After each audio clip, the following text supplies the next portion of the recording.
Balik lagi di channel gue. Kali ini kita akan ngobrolin salah satu brand outdoor terpopuler di dunia. Namanya diambil dari salah satu gunung yang ada di Amerika Selatan. Nah, buat para outdoor enthusiast pasti udah familiar banget sama brand yang satu ini. Sekarang kita akan ngobrolin tentang Patagonia.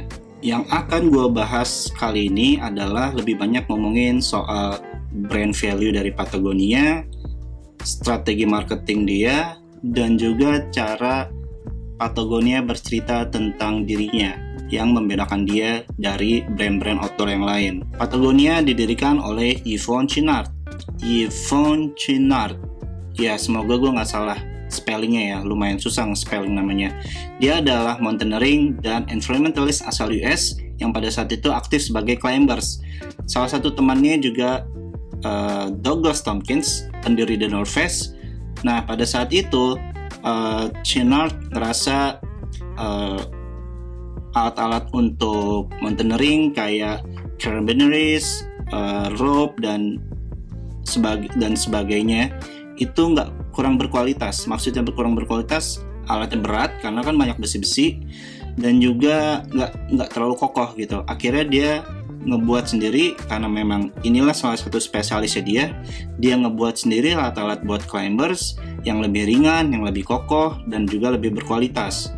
Nah, sejak saat itu dia mulai mempromosikan ke teman-temannya, ke orang-orang terdekatnya lah, yang khususnya juga bergelut di mountaineering atau climbing. Nah, pada saat itu juga mulai datang ide untuk ngebuat perusahaan sendiri, maksudnya perusahaan kecil-kecilan yang berlandaskan sustainable. Awal nama perusahaannya adalah Chouinard Equipment Co. yang kelak jadi salah satu brand legend khususnya di segmen outdoor dan fashion yang saat ini disebut Patagonia. Brand dengan nama Patagonia terbentuk di tahun 1973 di California, Amerika Serikat. Nama Patagonia itu sendiri diambil dari gunung yang ada di Amerika Selatan, letaknya di Argentina dan Chile, one of the famous mountains in the world. Menggunakan nama Patagonia sebagai brand, tentu ini jadi tanggung jawab besar, karena Gunung Patagonia itu udah terkenal banget. Gunung Patagonia itu terkenal dengan keindahan alamnya, alam yang masih terjaga, keasriannya. Di sana ada glacier, ada danau yang indah banget, tumbuh-tumbuhan di sana dan juga hewan-hewan yang ada di sana. Dan yang paling memukau adalah puncaknya. Bahkan puncak ini dijadiin logo oleh brand Patagonia itu sendiri. Dari semua poin-poin yang gue sebutin tadi tentang Gunung Patagonia dibungkus satu kata oleh Chouinard, yaitu sustainable. Nah, pasti kalian familiar kan sama kata ini, dan mungkin sekarang udah banyak juga brand-brand yang labelin dirinya sustainable. Dan juga konsumen-konsumen sekarang udah pada mulai aware juga, mereka hanya mau beli produk yang dianggap sustainable. Apa sih sustainable itu? Sebelum ke sana, gue akan bahas terlebih dahulu tentang brand value dari Patagonia. Jadi, stay tune. Di websitenya Patagonia tertera tulisan brand value mereka. Mereka bilang begini: "Our values reflect those of a business started by a band of climbers and surfers and the minimalist style they promoted." Jadi, nilai dari brand Patagonia itu sendiri berasal dari foundernya yang memang menggeluti aktivitas outdoor. Bisa disimpulin, Patagonia adalah bisnis yang berasal dari sesuatu yang disukain oleh foundernya.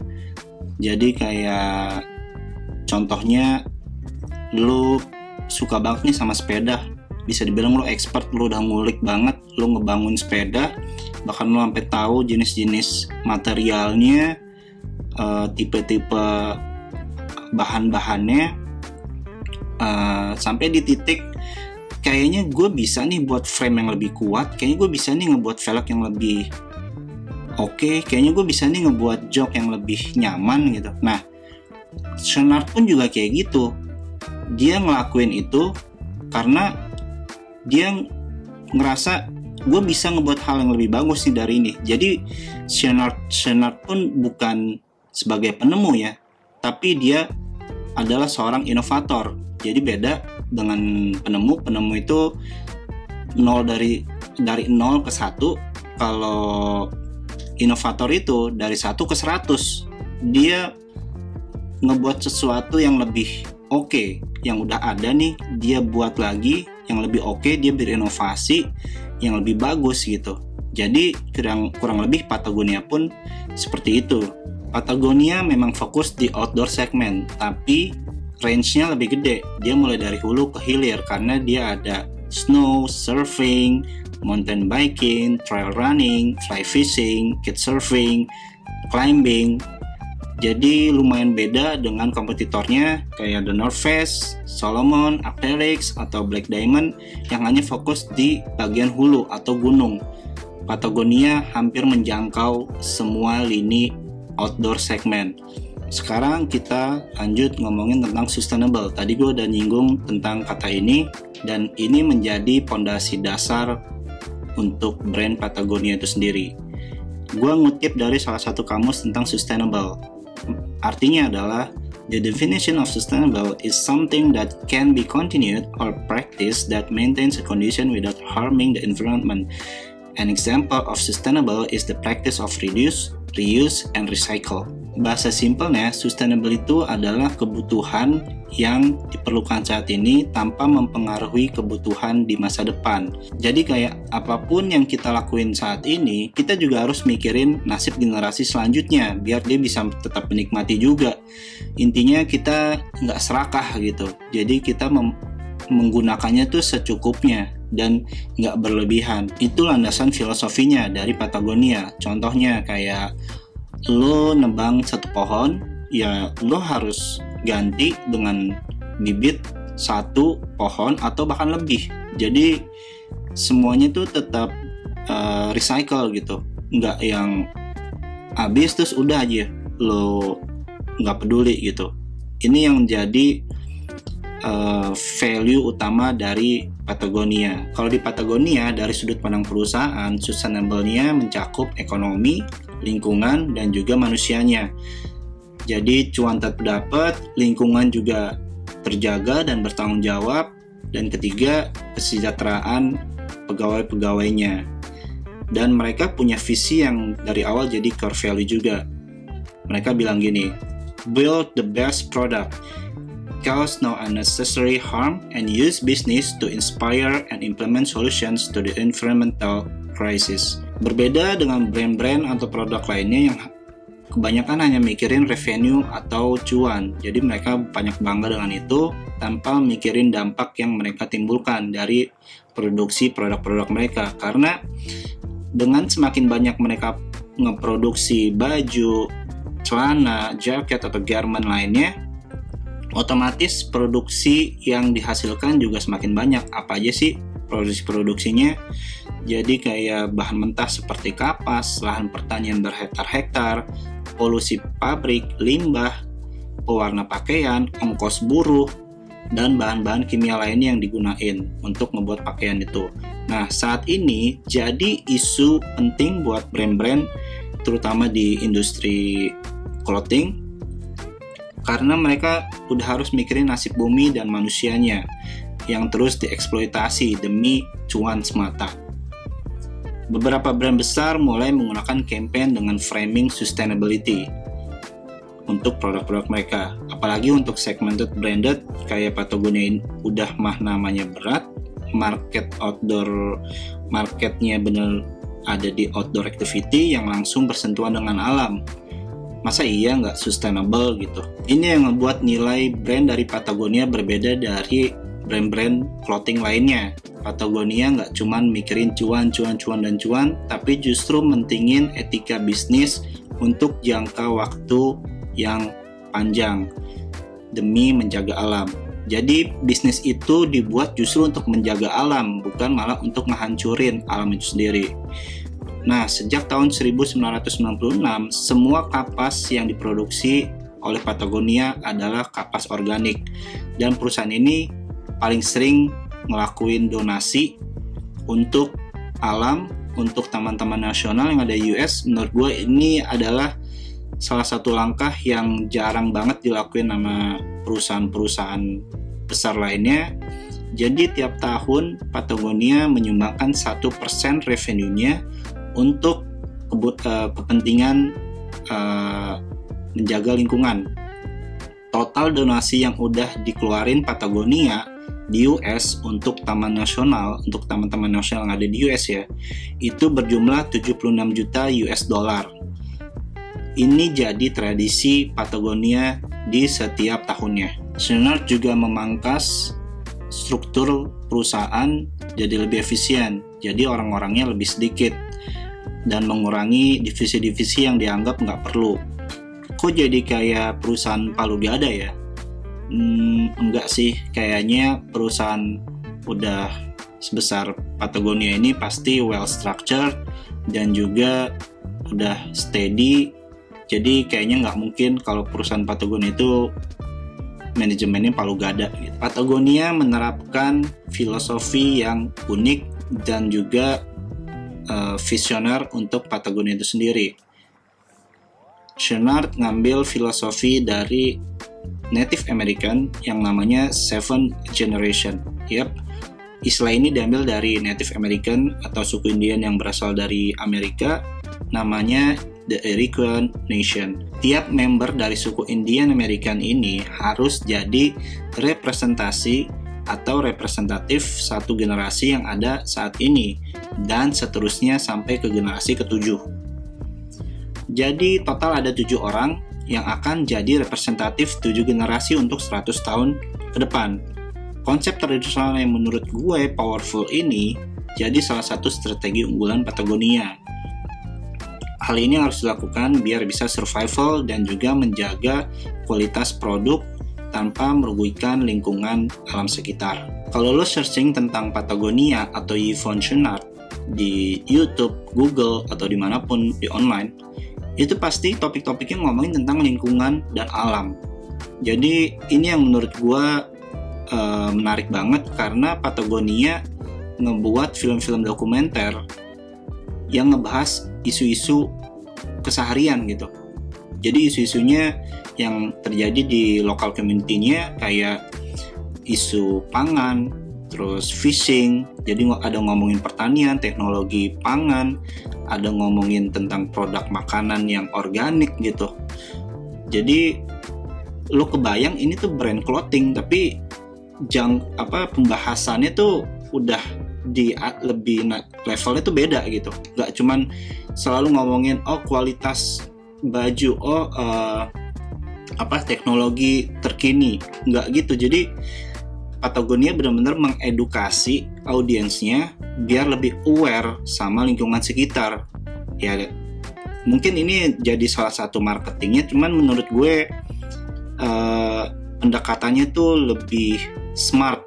Jadi nggak asal soal keren atau wah gitu. Jadi berceritanya tuh langsung kena gitu. Bayangin pas lo beli brand ini, lo tuh nggak cuma beli kualitasnya, tapi lo beli value-nya juga. Apalagi ya udah jelas value yang diangkat itu pembahasannya udah levelnya udah bukan ngomongin soal materials ataupun teknologi, tapi teknologi pakaiannya ya, tapi ngomongin tentang society gitu. Nah, ini kan pasti ada kebanggaan sendiri buat orang yang beli atau make gitu. Apalagi kalau si orang itu punya visi yang sama, terutama ya orang-orang yang concern dengan lingkungan gitu. Begitu mereka beli Patagonia jadi kayak okay, this is what I like. This is the brand that share the same value with me gitu. Jadi klop gitu. Jadi nggak sembarang Patagonia menempatkan dirinya ya di situ, bukan di bukan di outdoor yang ecek-ecek gitu. Dari sini kita bisa lihat kalau Patagonia mengajak orang untuk juga ikut bertanggung jawab dengan lingkungan sekitar. Ya memang mayoritas video-videonya yang dibuat Patagonia masih ngomongin isu-isu yang ada di US, belum di skala global. Mungkin Patagonia berpikiran ya mendingan gue fokus di rumah sendiri atau di internal gitu, daripada ngomongin yang isu skala global, di rumah aja masih banyak yang belum beres gitu. Jadi balik lagi tadi ke soal beli Patagonia, lu bukan beli karena oh ini keren, oh ini bahannya bagus, oh ini warnanya oke, oh ini brandnya terkenal. Tapi yang lo beli adalah the story behind the logo. Nah ini yang bisa ikut lo rasain gitu. Jadi kayak Patagonia tuh punya soul-nya sendiri begitu orang pakai gitu. Dan juga ada kebanggaan buat orang yang satu visi dan misi dengan Patagonia gitu. Lanjut, gue akan ngebahas tentang campaign-campaign advertising yang pernah dilakuin Patagonia. Ya gue akan ngambil 2 contoh untuk pembahasan yang sekarang. Kenapa gue bahas ini? Karena menurut gue ini menarik dan dianggap kontroversial. Jadi campaign ini benar-benar memposisikan brand Patagonia itu sendiri. Nah, ini nanti outputnya balik lagi ke persepsi masing-masing nih. Apakah memang Patagonia seperti itu, atau memang Patagonia hanya cuman pengen terlihat berbeda aja gitu. Padahal mah memang tujuannya ya buat cuan juga gitu. Ini nanti balik lagi ke persepsi masing-masing ya. Sekarang gue akan ngebahas salah satu campaign paling kontroversial yang pernah dilakukan Patagonia, yaitu Don't Buy This Jacket. Ya, campaign Don't Buy This Jacket ini dibuat tahun 2011 yang terpampang besar di koran New York Times. Jadi Don't Buy This Jacket ini benar-benar ngomongin Don't Buy This Jacketnya Patagonia. Jadi gambarnya itu di halaman paling depan kotak jaketnya Patagonia, terus di atasnya bilang Don't Buy This Jacket. Gila kan? Dan ini dia malah ngelakuinnya pas lagi Black Friday. Black Friday itu ya kayak promo akhir tahun, atau kayak di sini mungkin 12/12 ya. Itu lagi gila-gilanya gitu.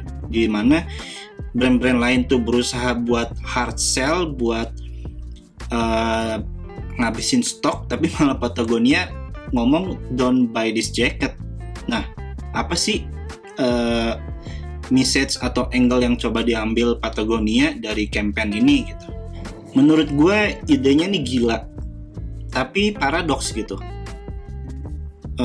Gimana mau dapat revenue di saat lagi momen high season gitu ya, tapi malah lu ngelarang orang untuk beli produk lu sendiri gitu. Itu orang jadi mikir apaan sih gitu ya. Lu kebayang misalnya lu ngeliat iklan mobil Toyota pas lagi let's say promo akhir tahun gitu. Biasanya kan pasti wah DP ringan, cicilan murah, tapi malah Toyota ngomong Don't Buy This Car. Kebayang gak sih lu kayak, hah? Ya orang jadi kayak bertanya-tanya dong, kayak lo kenapa emang? Kok nggak boleh beli produknya? Nah, Patagonia punya jawaban sendiri dan punya sudut pandang sendiri soal tagline ini. Jadi menurut gue ini nggak cuman asal-asalan aja ngebuat tagline Don't Buy This Jacket, tapi reason behind it-nya itu benar-benar menurut gue gokil, dan menurut gue benar-benar sesuai dengan visi dan misi dari Patagonia itu sendiri. Menurut gue, alasan utama Patagonia ngebuat campaign ini adalah untuk memberikan kesadaran yang benar-benar kuat ke calon-calon pembelinya atau audiensnya Patagonia untuk nggak menjadi konsumtif. Nah, ini poin yang menurut gue menarik banget. Ya ini kan udah jelas Don't Buy This Jacket, jadi lo dilarang beli. Jadi Patagonia ini bisa dibilang brand yang anti consumeris, dimana brand-brand lain pengennya konsumennya beli sebanyak-banyaknya, tapi Patagonia memikirkan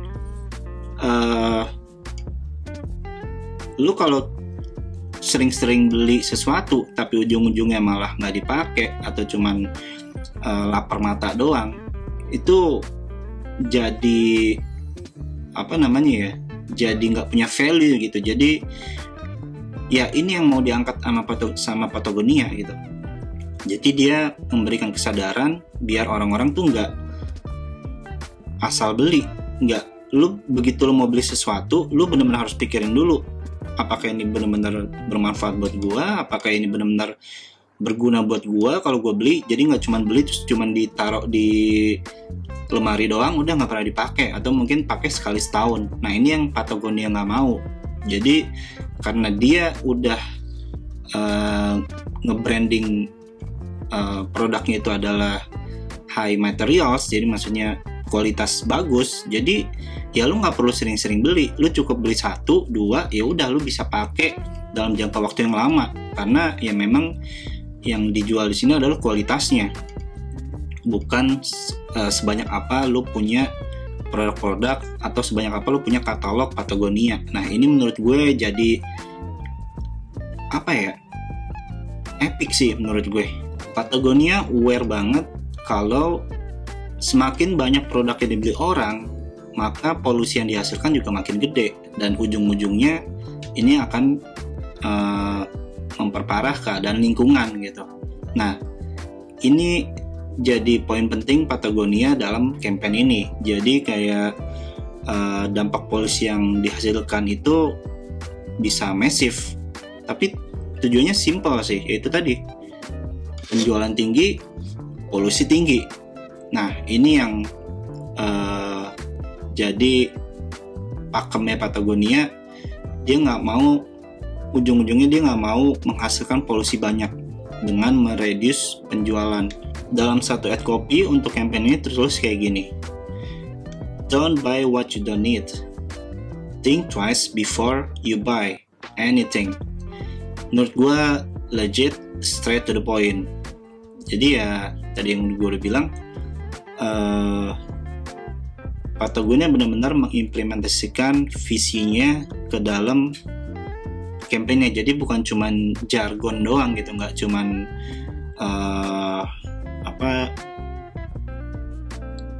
ad copy semata gitu. Jadi ini benar-benar merasuk banget ke brand Patagonia itu sendiri. Jadi dikemasnya itu serius tapi tegas gitu, serius tegas tapi juga ya simple. Gue nggak perlu, Patagonia nggak perlu ngomong panjang lebar tentang isu polusi atau lingkungan. Dia cuman bilang don't buy this jacket, karena itu tadi penjelasannya banyak banget, dampaknya gede banget gitu. Nah tapi banyak orang yang beranggapan kok kelihatannya munafik ya. Nah dari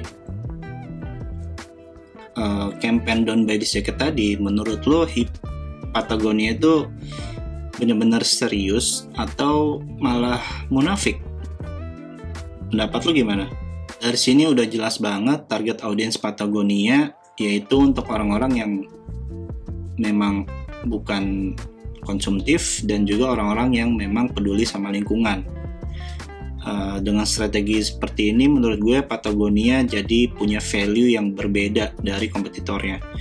Ini menurut gue gila sih. Gue nggak tahu siapa agensinya yang membuat ideation kayak gini tuh top sih, outstanding menurut gue. Gue salut banget sama yang buat strategi campaign ini. Jadi benar-benar berani, brand sebesar Patagonia berani mengajak konsumennya untuk aware dengan bilang don't buy this jacket. Jadi dia nggak mentingin revenue-nya gitu, yang penting dia mentingin awareness. Tapi dari segi campaign udah oke. Nah realitanya gimana sih? Ternyata realitanya nggak sekeren dari campaign yang, karena apa? Karena setelah campaign ini naik di tahun 2011, 2 tahun berikutnya justru revenue perusahaan Patagonia itu naik 40%. Apa benar munafik atau hypocrite? Again ya ini balik lagi ke persepsi masing-masing. Menurut gue itu tergantung gimana lo ngeliatnya sih. At least Patagonia udah berhasil ngasih pemahaman tentang anti konsumtif dan juga tentang lingkungan yang bakal dirusak kalau lo beli produk terlalu banyak. At least Patagonia juga berhasil ngebangun reputasi yang makin solid di kalangan komunitasnya. Artinya ya reputasi naik, otomatis ya revenue juga naik pasti. Banyak orang yang pengen, anjir gue mau deh beli gitu. Ini keren banget ini value-nya. Toh Patagonia juga nggak mungkin ngelarang pembelinya untuk beli produknya kan. Udah jauh datang ke store-nya ataupun udah mau check out di online store, tiba-tiba dilarang gitu. No, you can buy this jacket. Nggak gitu juga, nggak segamblang itulah Patagonia buat campaign ini. Sebenarnya kalau diamatin lagi soal campaign yang kontroversial ini, menurut gue Patagonia cuma FYI aja ke audiensnya. Gue udah ngasih tahu nih, mendingan lu nggak usah beli jaket kalau lu nggak butuh. Lu beli jaket kalau emang lu butuh dan lu udah berpikir banget 2 kali atau 3 kali atau berkali-kali. Jadi lu belinya dengan smart gitu, lu nggak asal beli doang. Makin terbukti lagi menurut gue kalau Patagonia personanya tuh emang untuk orang-orang yang nggak asal-asalan gitu, bukan yang koleksi jaket punya 5 jaket kayak brand-brand lain gitu, warna-warnanya beda atau limited edition, bukan yang kayak gitu audiensnya. Jadi campaign ini menurut gue memang banyak pro dan kontranya. Ada yang bilang kalau Patagonia hypocrite, ada yang bilang Patagonia cuma nyari sensasi, tapi banyak juga yang ngedukung ya benar yang dibilang Patagonia itu benar gitu. Tuh bukan salah dia juga kalau ternyata emang banyak orang yang beli gitu. Tuh memang message-nya tersampaikan, itu yang penting sih. Nah, balik lagi nih, ada juga yang bilang kalau mereka adalah brand anti konsumeris, ngapain ngiklan? Nah, ini jadi paradoks juga nih. Anti konsumeris kok ngiklan? Ngapain ngiklan? Harusnya kalau anti konsumeris ya nggak perlu ngiklan. Kontradiktif ya. Nah, menurut kalian gimana tuh? Kalian boleh komen soal campaign ini di bawah buat diskusi, atau ada yang punya pendapat lainnya atau pandangan lain, monggo. Nah, tadi udah ngebahas Down by the Jacket, sekarang kita bahas campaign yang kedua. Menurut gue ini juga fenomenal. Nama campaignnya Wornwear.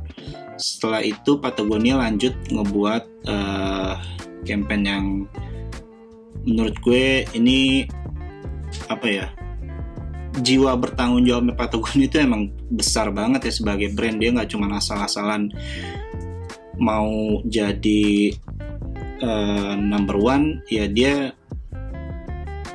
udah punya reputasi dan punya nama besar.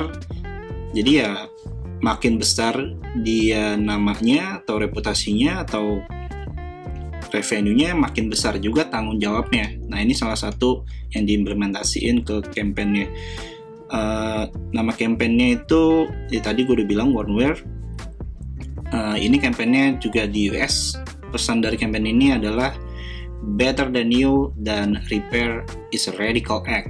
Jadi campaign itu bertujuan untuk ngejahit atau reparasi ulang jaket-jaket atau produk Patagonia yang udah rusak atau yang udah usang gitu.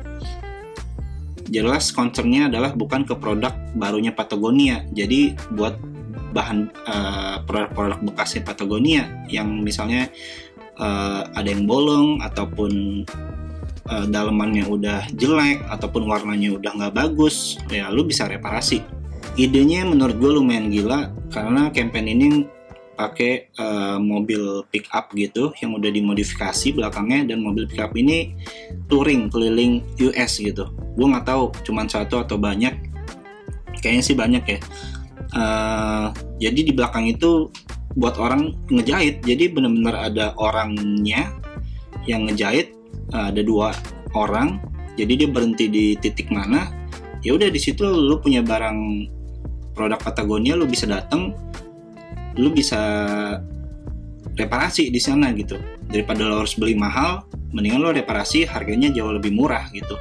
Dan lagi-lagi pesan yang mau disampaikan Patagonia adalah di sini buat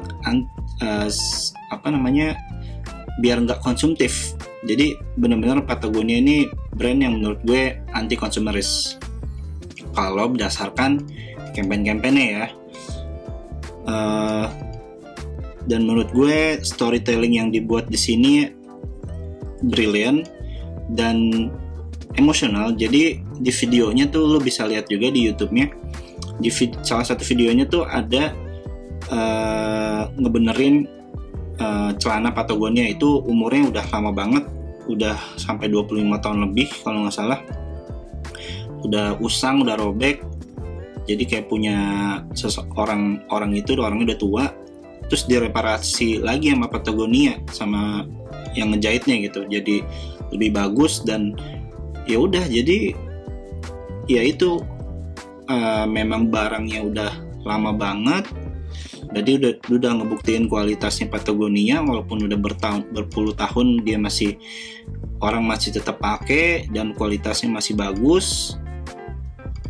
Dibenerin lagi foil lah, jadi lebih lebih efisien daripada lo harus beli celana barunya lagi.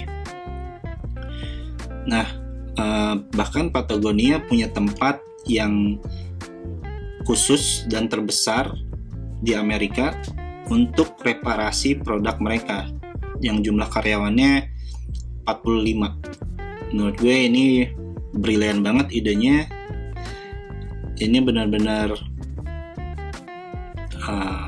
patut diapresiasi sih menurut gue, langkah yang dilakuin Patagonia. So tadi kita udah ngobrolin soal history Patagonia, core value, audience segment, dan campaign-campaign yang pernah dilakuin Patagonia. Sekarang kita ngomongin brand positioning Patagonia. Sebenarnya Patagonia tuh brand positioningnya di mana sih?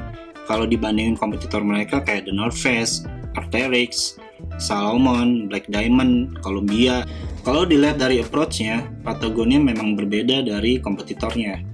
Memang benar, Patagonia juga ngomongin tentang high quality materials untuk outdoor gitu. Tapi pendekatannya nggak melulu soal ketangguhan jaket, menaklukkan alam, kecanggihan atau teknologi materialnya yang sering di-highlight kayak Columbia atau The North Face. Tentang ngebahas, kalau North Face tuh lebih banyak nge-highlight tentang cuaca-cuaca ekstrim, ketangguhan produk dia gitu, hampir mirip lah sama Columbia. Tapi justru Patagonia lebih ngomongin soal kehidupan sehari-hari, awareness tentang lingkungan hidup, tentang komunitas lokal, kelas pekerja yang bidangnya memang benar-benar spesifik kayak di farming, fishing, bukan ngebahas soal-soal yang coolness atau high fashion gitu. Ini menurut gue yang ngebedain Patagonia dari produk-produk outdoor lainnya. Bahkan gak cuma sektor gunung, tapi juga sampai surfing, trail biking, fishing, dan bahkan sudah merambah ke foods. Nah, jadi Patagonia juga produksi makanan, dia ngeproduksi makanan juga, namanya adalah Patagonia Provisions. Jadi Patagonia produksi makanan-makanan sehat yang pastinya juga organik, mulai dari salmon, kopi, red bean, daging kering. Ya, itu menurut gue inovasi yang dibuat Patagonia yang lagi-lagi ngebedain dia dari kompetitornya. Jadi kelihatan banget kan gimana Patagonia bercerita tentang dirinya sendiri. Bahkan di tahun 2020, Patagonia mendapatkan predikat The Most Transparent Brand. Terus gue juga lihat di artikel soal Patagonia menggugat Amazon dan resellernya secara hukum karena mereka nggak mau produknya dijual di Amazon. Kenapa? Jelas, karena nilai-nilai dari brand Patagonia itu sendiri berbeda jauh dengan Amazon, yang sangat bertentangan lah dengan Patagonia. Ya, kita semua tahu Amazon itu adalah tempat di mana hyper konsumtif berkumpul. Jadi Amazon cuma mikirin revenue, dan kita semua tahu juga kalau Jeff Bezos, orang terkaya di dunia ini, pemilik Amazon, itu nggak terlalu peduli dengan lingkungan karena dia dianggap pelit, dan bahkan kemarin belum lama ini ada kasus dia nggak bayar pajak, dan bahkan juga upah minimum pegawainya tuh lumayan sering jadi isu di US gitu. Nah, Patagonia juga kayaknya nggak pernah collab sama brand-brand luxury lainnya atau streetwear kayak Supreme, Palace, dan lainnya deh. Setahu gue ya, belakangan ini Patagonia ngubah purpose bisnisnya menjadi lebih baru lagi nih. Sebelumnya dia bilang, "We build the best product, cause no unnecessary harm, and use business to inspire." Diubah jadi "Be in business to save our home planet." Kayak yang tadi gue udah bahas di awal. Jadi memang untuk misinya sekarang adalah menyelamatkan bumi. Jadi berbisnis untuk menjaga alam. Langsung to the point. Patagonia juga banyak membuat film-film dokumenter soal ekologi, komunitas lokal, environment. Kalian bisa cek di description di bawah. Gue udah taruh link-linknya.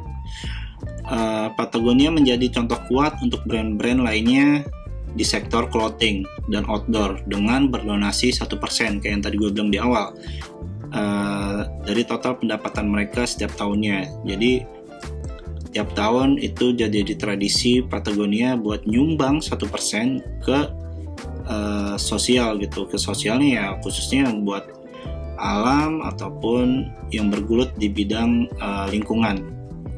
Menurut gue ini langkah besar yang patut ditiru oleh brand-brand lainnya, karena ya memang harusnya ini tiap brand ya, coba andaikan tiap brand di seluruh dunia juga menerapkan ini. Menurut gue ini akan jauh lebih menguntungkan buat bumi itu sendiri dan juga untuk si perusahaan itu sendiri. Jadi udah terlihat jelas brand positioning Patagonia itu ada di segmen yang serius, dalam artian marketnya yang lebih sadar dengan anti konsumerisme, environmentalist, dan kelas pekerja yang lebih mature. Jadi nggak cuma mature bukan dalam hal umur ya, tapi lebih ke pemikiran gitu. Jadi anak-anak muda juga sekarang udah banyak yang aware tentang itu. Nah, ini salah satu target audience atau segmen audiensnya si Patagonia. Jadi nih, buat orang-orang yang punya produk Patagonia, harusnya nggak ada lagi tuh buang sampah sembarangan, pencemaran lingkungan, merusak alam, atau bahkan sampai kencing ataupun buang air di alam atau coret-coret alam, karena itu nggak sesuai sama value-nya Patagonia. Dari segi harga jelas Patagonia ada di posisi atas karena memang mahal ya, karena itu tadi alasannya, kapas organik, biaya buruh yang sepadan, karena tentang misinya tadi dia juga pengen mensejahterakan pegawai-pegawainya. Jadi nggak cuma dibayar semurah-murahnya, itu bertentangan dengan visi misinya Patagonia. High teknologi juga, walaupun memang nggak banyak disebut kayak The North Face atau Columbia atau brand-brand lain.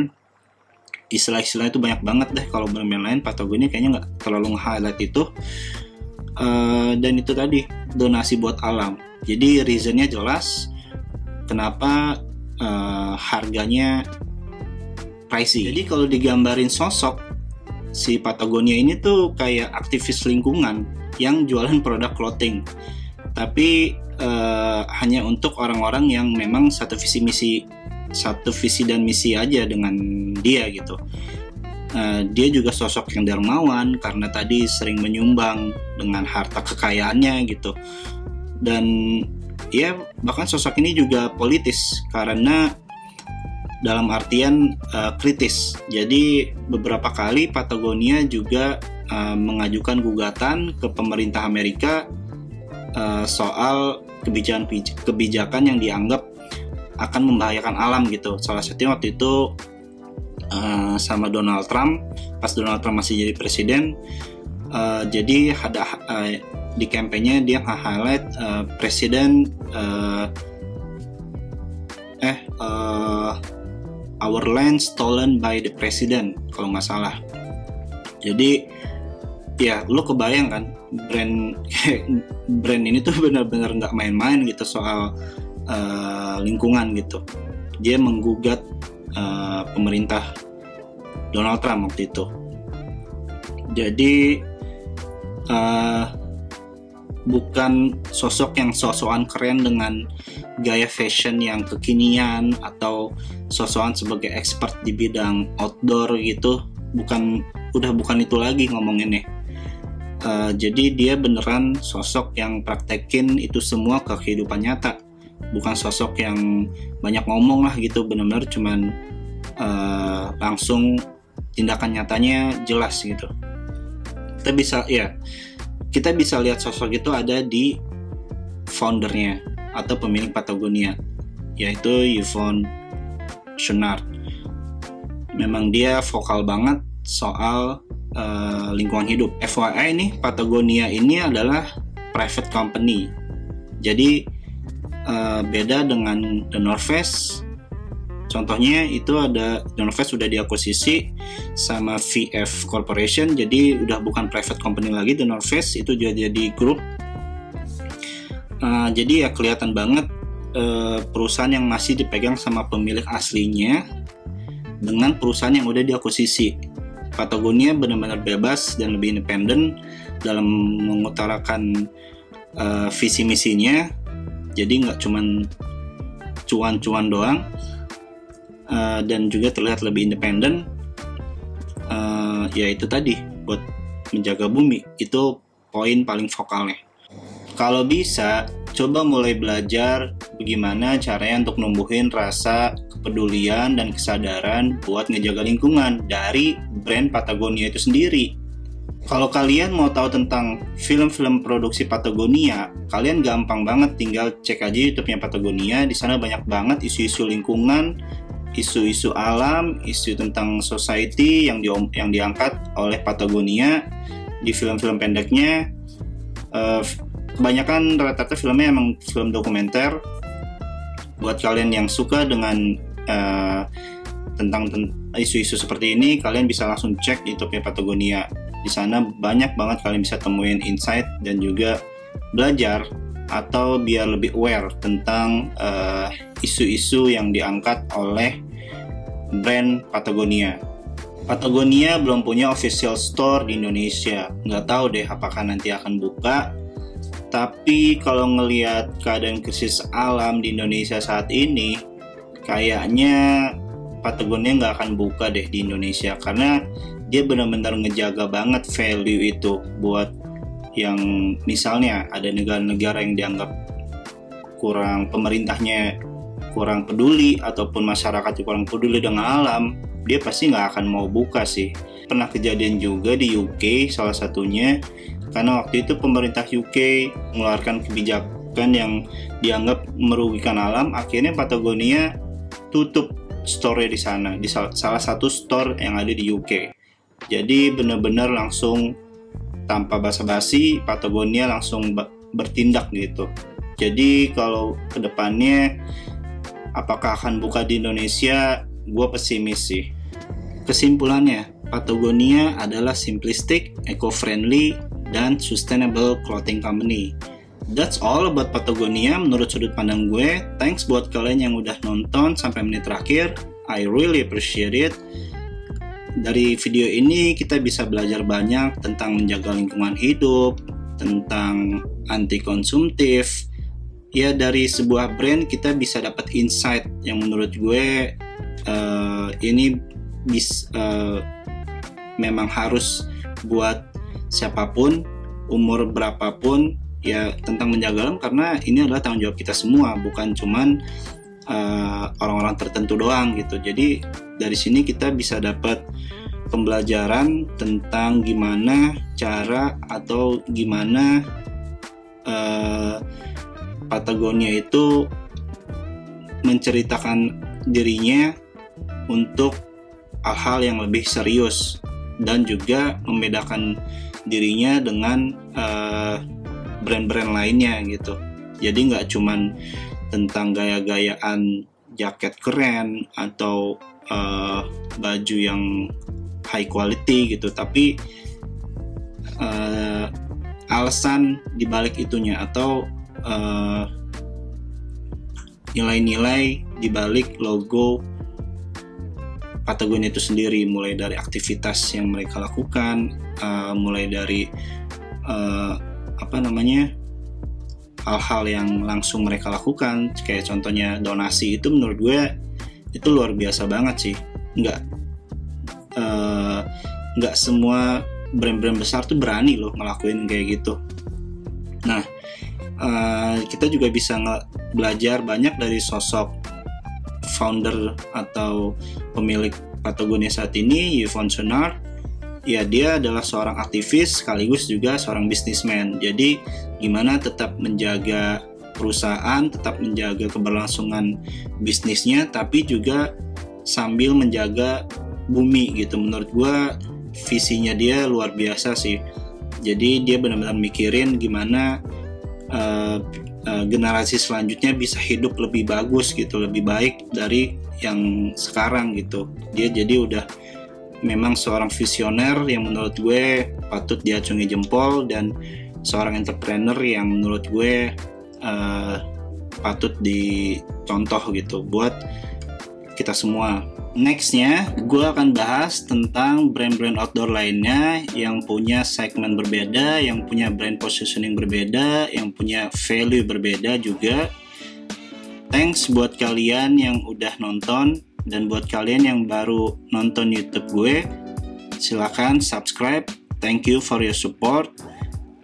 Sampai ketemu di video selanjutnya. Bye-bye.